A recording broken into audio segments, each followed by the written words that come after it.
Há cerca de 1.600 anos atrás, o teólogo Santo Agostinho tentou compreender a natureza de Deus antes da criação do universo, e chegou à conclusão de que o tempo fazia parte da criação de Deus e que simplesmente não havia antes. No século XX, Einstein chegou a conclusões semelhantes com a teoria da relatividade. Com a sua ajuda, o cientista foi capaz de ligar massa e tempo. Einstein provou que o tempo passa mais devagar para qualquer coisa próxima de corpos maciços. Por exemplo, a massa gigantesca do nosso planeta distorce o tempo, fazendo-o fluir mais lentamente para uma pessoa na superfície do que para um astronauta em órbita. A diferença é minúscula, quase imperceptível, mas está lá. Então, dois cientistas americanos, Robert Pound e Glenn Rabka, conseguiram provar que um relógio na superfície da Terra tem seu ponteiro passando mais devagar do que um relógio elevado a uma altura de 22,5 metros.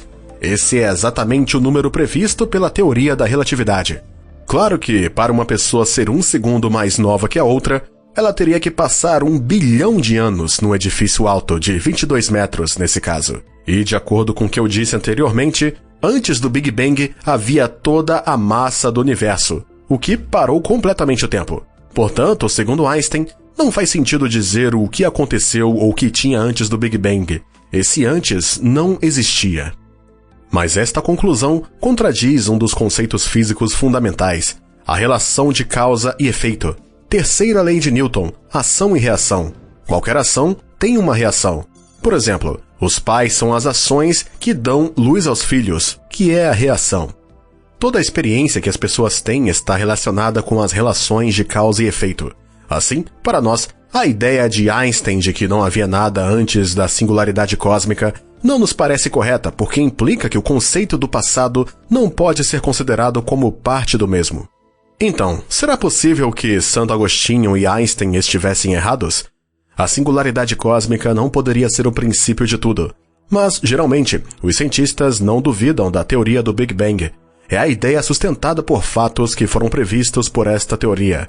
É a expansão do universo, descoberta pelo astrônomo americano Hubble em 1929. É a radiação remanescente ou uma radiação cósmica de fundo de micro-ondas, assim que é chamado, que preenche uniformemente todo o universo, descoberta pelos cientistas americanos Penzias e Wilson em 65.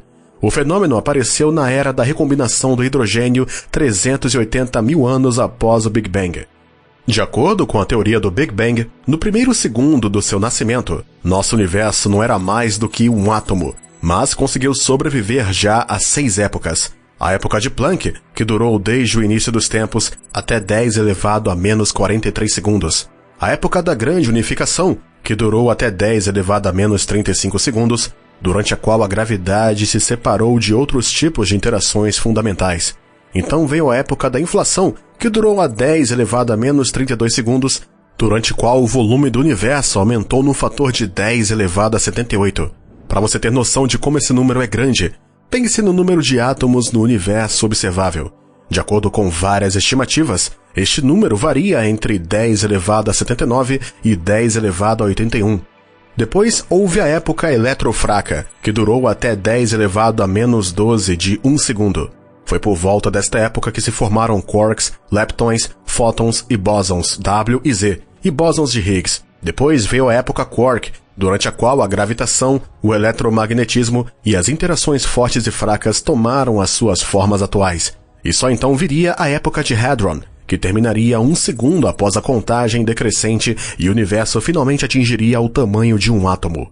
Nesta escala, as leis da teoria quântica tomam conta da física clássica. Foi por isso que os cosmólogos, incluindo Stephen King, começaram a fazer a pergunta: e se a teoria quântica, utilizada apenas para descrever fenômenos subatômicos, fosse aplicada a todo o universo como um todo? E foi aí que nasceu a cosmologia quântica inflacionária. O astrofísico John Greben descreveu como o avanço mais significativo da ciência desde a época de Isaac Newton. É a cosmologia quântica que oferece uma forma de contornar os problemas da singularidade e a ideia de que não havia nada antes dela. Os cosmólogos clássicos acreditavam que a singularidade cósmica da qual o Big Bang teve origem era algo como um ponto num volume zero. Mas de acordo com a teoria quântica, ao nível mais fundamental, a natureza tem uma imprecisão inevitável, pelo que é impossível especificar o momento exato da criação do universo, o seu tempo inicial e volume. Curiosamente, a teoria quântica permite a emergência espontânea de partículas a partir do vácuo. Esta forma de criar algo do nada fez com que os cosmólogos quânticos se perguntassem se o próprio universo, de acordo com as leis da mecânica quântica, surgia de uma flutuação aleatória. Se for assim, a razão de haver sempre algo é a instabilidade do vácuo, ou melhor, do vazio. Mas não confunda o vazio, onde não há literalmente nada, com um vácuo físico. No vácuo físico, o vácuo descreve um estado em que não há partículas, mas em geral, o vácuo não é realmente vazio. Um dos princípios subjacentes à nossa compreensão quântica da natureza é o princípio da incerteza de Heisenberg. Ele afirma que certos pares de propriedades estão relacionados entre si de tal forma que não podem ser medidos com precisão em conjunto. Um desses pares é a posição e o impulso de uma partícula. Quanto mais precisamente se conhece a sua posição, menos precisamente se conhece seu impulso e vice-versa. Outro par de variáveis relacionadas são o tempo e a energia. Quanto mais precisamente se conhece a quantidade de tempo durante o qual um evento ocorreu, menos se sabe sobre a energia associada a esse evento e vice-versa. Em teoria, um vácuo perfeito é um estado em que todos os valores de campo são constantemente igual a zero. Mas o princípio da incerteza de Heisenberg diz que se soubermos exatamente o valor de um campo, então a taxa da sua alteração é completamente aleatória. Portanto, não pode ser igual a zero em todos os momentos. Significa que a descrição matemática do vazio imutável é incompatível com a mecânica quântica. Dito de forma mais simples, o vazio é instável, porque o vazio total, ou seja, o vácuo total, não existe, pois sempre haverá algumas dezenas ou centenas de partículas. A ideia de que um universo contendo centenas de milhões ou bilhões de galáxias poderia emergir do vazio é inacreditável. Qualquer massa é uma forma congelada de energia, e Einstein as ligou num único todo com a famosa fórmula E igual a mc2. No entanto, a vasta quantidade de energia positiva encerrada nas estrelas e galáxias deve ser cancelada pela mesma quantidade de energia negativa da atração gravitacional entre elas. No universo fechado, ou de tal forma que tenha uma vida finita e que acabara por se contrair de novo, as energias positivas e negativas devem equilibrar-se umas às outras. Isso significa que a energia total desse universo é zero. Stephen Hawking se perguntou como é que o universo inteiro pode ser criado a partir do nada, se a sua energia total deve permanecer sempre zero. E é necessário gastar energia para criar um corpo. É por isso que deve haver gravidade. E uma vez que ela atrai, ela tem energia negativa. Para separar um sistema gravitacionalmente ligado como a Terra e a Lua, algum trabalho tem que ser feito. Esta energia negativa pode ser cancelada pela energia positiva necessária para criar matéria, mas não é tão simples assim. A energia gravitacional negativa da Terra, por exemplo, é inferior à energia positiva dos milhares de milhões de partículas que a compõem. Um corpo, como uma estrela, terá mais energia gravitacional negativa, e quanto menor for, mais energia gravitacional negativa terá. E antes que a energia gravitacional negativa possa se tornar maior do que a energia positiva da matéria, uma estrela irá colapsar ou encolher para um buraco negro, e um buraco negro terá energia positiva. É por isso que o espaço vazio é estável. Corpos tais como estrelas ou buracos negros não podem simplesmente aparecer do nada, mas o universo inteiro pode. A mecânica quântica também concorda com as conclusões feitas por Stephen Hawking. O cientista americano Alexander Vilenkin mostrou que um pequeno pedaço de vácuo cheio de energia pode aparecer espontaneamente a partir do estado inicial do vazio. Sob a influência da pressão negativa da inflação cósmica, este pedaço de vácuo energético vai começar a se expandir. Num par de microsegundos, atingirá dimensões cósmicas, emitindo um fluxo de luz e matéria e, eventualmente, o Big Bang. Então aí está, uma explicação engenhosa. O universo veio do nada. E antes disso não havia nada, nem energia, nem espaço e nem tempo. E não faz sentido perguntar quanto tempo este nada existia, porque antes da existência do universo, o tempo não existia. O mundo surgiu como resultado de uma flutuação quântica aleatória do vazio. Então, será que a pergunta que muito fazem pelo mundo foi resolvida? Será que existem outras? Bom, uma questão mais significativa pode ser se esta flutuação quântica é realmente aleatória. Einstein uma vez disse que Deus não joga os dados. Então, o que significa tudo isso? E o que impede um pequeno pedaço de um vácuo cheio de energia de reaparecer para que um novo Big Bang ocorra e destrua a humanidade, com uma probabilidade de 100%. Há constantes fundamentais no mundo da física. Apenas com a sua ajuda é possível derivar todas as leis físicas. Essas constantes incluem a velocidade da luz, a constante gravitacional, a constante de Planck, as massas do elétron e do próton e a carga do elétron. Os físicos notaram que se algumas dessas constantes diferisse mesmo ligeiramente do seu valor, o nosso universo não teria existido e teria sido suficiente para alterar a velocidade da luz de 299.792.458 metros por segundo para 290 milhões de metros por segundo. A velocidade da luz está incluída nas fórmulas que determinam a interação de prótons e nêutrons no núcleo de um átomo e a rotação dos elétrons em torno do núcleo. Assim, a mais pequena alteração na velocidade da luz levaria à desestabilização dos núcleos, à sua destruição ou, na melhor das hipóteses, a uma alteração acentuada das suas propriedades químicas. Além disso, isto aceleraria ou abrandaria drasticamente a taxa de fusão no interior do Sol. Isto porque a fusão dos núcleos ocorre sobre parâmetros estritamente definidos.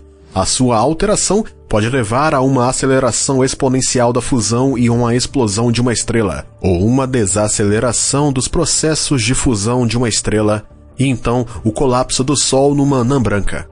Aqui está outro exemplo. Um nêutron livre é mais pesado que um sistema de prótons e elétrons, e é por isso que o átomo de hidrogênio é estável.